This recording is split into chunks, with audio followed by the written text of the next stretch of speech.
வணக்கம். இன்றைக்கி நாம் பார்க்க போகிற ரெசிபி வந்து ரவை பொங்கல் எப்படி பண்ணுறதுன்னு பார்க்கலாம் வாங்க. முதல்ல ஒரு பேனில் ஒரு ஸ்பூன் போல் நெய் சேர்த்துக்கோங்க.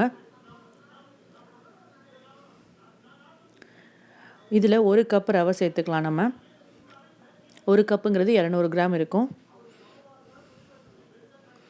இதை ஒரு லோ ஃப்ளேமில் ஒரு 2 நிமிஷம் வரைக்கும் நம்ம ஒரு நல்ல ஸ்மெல் வரும், அது வரைக்கும் நம்ம வறுத்து எடுத்துக்கலாம். ரவை வந்து கலர் மாறிட வேண்டாம். ஒரு 2 நிமிஷம் வரைக்கும் நம்ம வறுத்தா போதும்.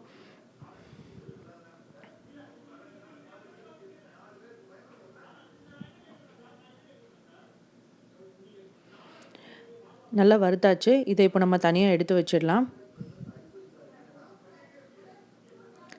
இது அப்படியே இருக்கட்டும்.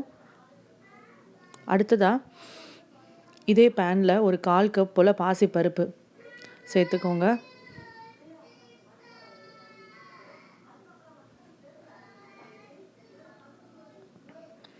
இது வந்து நல்ல ப்ரௌன் கலர் ஆகிற வரைக்கும்லாம் வறுக்க வேண்டாம். லைட்டாக வந்து ஒரு அந்த எல்லோ கலர் லைட்டாக மாறும், அந்தளவுக்கு வறுத்துக்கிட்டால் போதும்.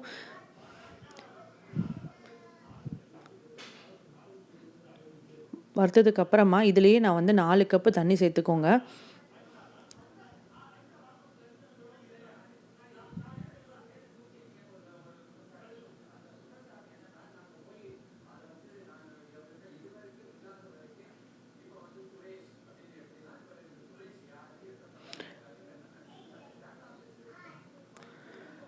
மூடி வச்சுட்டு இது ஒரு 15லேருந்து 20 நிமிஷம் வரைக்கும் நல்லா வேகட்டும். நடுவில் கிளறி விட்டுக்கோங்க. எந்த ஒரு பொருளுமே மூடி வச்சுட்டு அப்படியே விட்டுறாதீங்க. நடுவில் கிளறி விட்டுட்டே இருக்கணும்.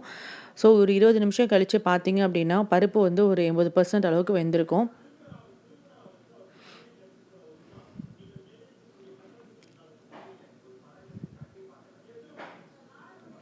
பார்த்திங்கன்னா இந்த மாதிரி வெந்திருக்கும்.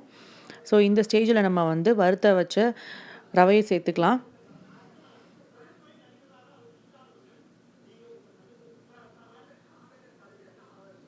கொஞ்சம் கொஞ்சமாக ரவையை சேர்த்துக்கோங்க. ஃப்ளேமை வந்து லோலே வச்சுக்கோங்க. கட்டி இல்லாதபடி நல்லா கிளறி விட்டுக்கோங்க.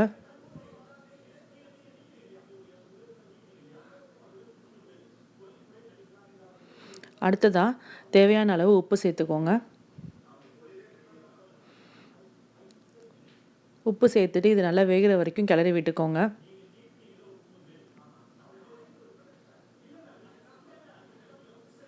நம்ம சேர்த்த தண்ணி வந்து இதுக்கு கரெக்டாக இருக்கும்.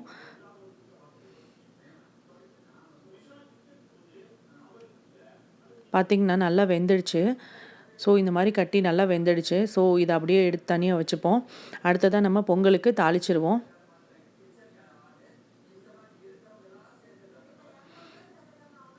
இதற்கு வந்து ஒரு 3 ஸ்பூன் போல் நான் நெய் சேர்த்துருக்கேன்.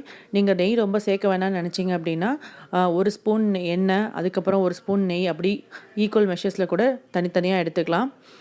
1 ஸ்பூன் போல் கடுகு உளுந்தம் பருப்பு சேர்த்துருக்கேன். கடுகு பொரிஞ்சதும் நம்ம ஜீரகம் 1 ஸ்பூன் சேர்த்துக்கோங்க. அடுத்ததாக மிளகு 1 ஸ்பூன்,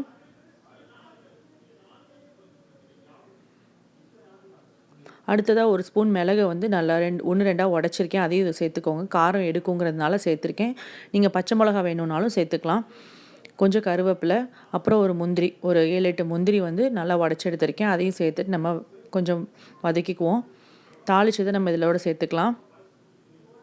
அவ்வளோதாங்க, சூப்பரான ரவை பொங்கல் தயாராகிடுச்சு. ஆறிட்டு கொஞ்சம் ட்ரை ஆகிடுச்சுங்கிறதுனால இன்னும் கொஞ்சம் நான் நெய் சேர்த்துருக்கேன்.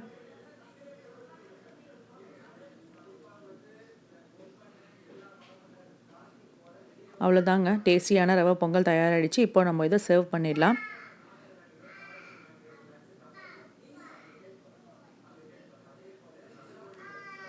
சூப்பராக வந்திருக்குல்லங்க. ட்ரை பண்ணி பாருங்கள். உங்களுக்கு எப்படி வந்துருச்சுங்கிறத கமெண்ட்ஸ் பண்ணுங்கள்.